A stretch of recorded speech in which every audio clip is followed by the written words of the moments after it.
हाँ, कल का सवाल जो आशीष ने सेट किया था आवाज पे, देखिए हमारा रोज का एक डिस्कशन पॉइंट होता है।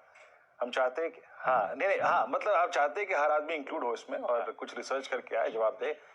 क्या अगर आई मीन टॉप पर, यानी जब आप फ्लाई कर रहे हैं, एक जो पैसेंजर एयरक्राफ्ट है, अगर अपना फ्यूल खत्म कर देता है या खत्म हो जाता है, निकल जाता है, तो क्या ऐसी स्थिति में प्लेन क्रैश कर जाएगा, इमरजेंसी लैंडिंग होगी या सेफ लैंडिंग होगी? क्या विकल्प है? इस पर था ये प्रश्न आशीष हमारा। अच्छा, इस पे वीरू मैंने पढ़ा तो नहीं, लेकिन मैं मुझे और आप और गावा सर इस महारथी है इस बेस के, मैं उस पे नहीं उतर रहा, बट जनरली अच्छा इसमें कोई रिजर्व की टंकी नहीं होती क्या? नहीं, पहला सवाल ये, अगर रिजर्व नहीं है तो फिर दूसरे सवाल पे आता। मान लो रिजर्व भी ड्राई आउट हो गया तो फिर लॉजिकली क्या होगा वीरू? प्लेन तो कुछ देर तक अपने आप ग्लाइड कर सकते हैं, अगर कोई रनवे स्ट्रिप आसपास हो तो लैंड कर लेगा, नहीं हुआ तो बात दिक्कत वाली है। ऐसा होता है क्या गावत सर? मैं सही बोल रहा हूँ कि ग्लाइड तो करेगा ना काफी देर तक? देखिए आशीष, हाँ बोलिए आप बोलिए। आशीष देखिए आशीष देखिए, प्लेन में बहुत रिजर्व होता है।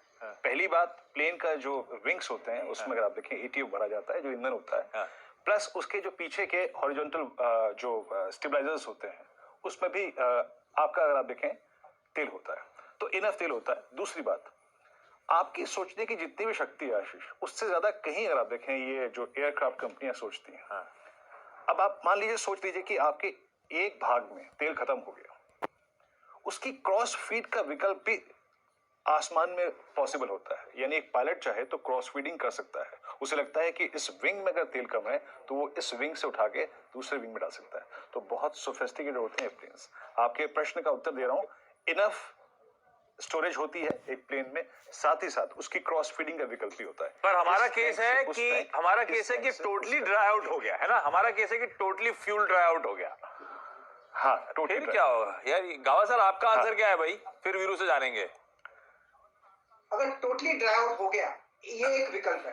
दूसरा, अगर इंजन फेल हो गया तो वहां दो इंजन होंगे, एक इंजन फेल हो गया तो भी प्लेन चलेगा, दूसरा इंजन भी फेल हो गया तो बात तो लगभग वही हो गई। लेकिन प्लेन एक बहुत ही स्टेबल एयरक्राफ्ट होता है। ये डिजाइन किया जाता है एरोफॉइल पर, बहुत ही बढ़िया फैंटास्टिकली स्टेबल डिजाइन। अगर आप उसको छोड़ भी देना तो भी वो स्टेबल रहता है।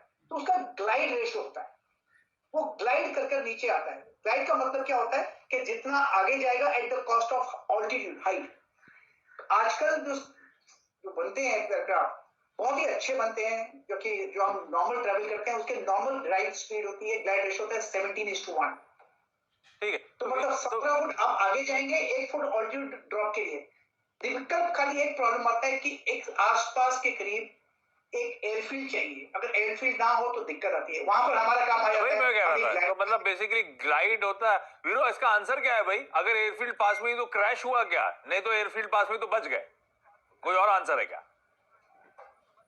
देखिए, पहली बात तो यह है कि एक एयरक्राफ्ट का स्ट्रक्चर बिल्कुल मजबूत होना चाहिए। मतलब स्ट्रक्चर में कोई दिक्कत नहीं होनी चाहिए, उसके विंग्स, उसके रडार्स, उसके अगर आप देखें सारा का सारा स्ट्रक्चर मजबूत होना चाहिए, वो इंटैक्ट होना चाहिए। एक प्लेन मान लीजिए अगर एक 35 से 36 हजार फीट की ऊंचाई पे उड़ रहा है, तो बिना इंजन के थ्रस्ट के, मान लीजिए दोनों इंजन बंद हो गए, तो बिना इंजन के थ्रस्ट के भी अप्रोक्सीमेटली वो 70 माइल्स यानी करीब करीब 120 किलोमीटर का distance before a safe touchdown तय कर सकता है आशीष।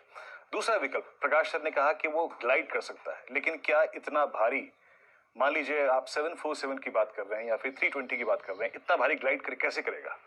एक कंट्रोल लैंडिंग के लिए उसके जो जिसे कहते हैं एरोडायनेमिक्स, उसको ठीक ठाक से काम करना चाहिए। याद रखिएगा, दो विकल्प होते हैं आशीष।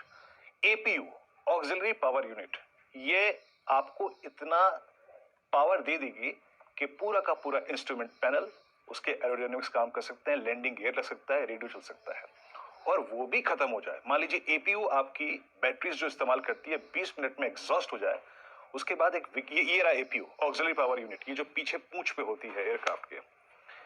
तीसरा विकल्प खुलता है आशीष, और वो होती है रैम, जिसे बोलते हैं रैम एयर टर्बाइन।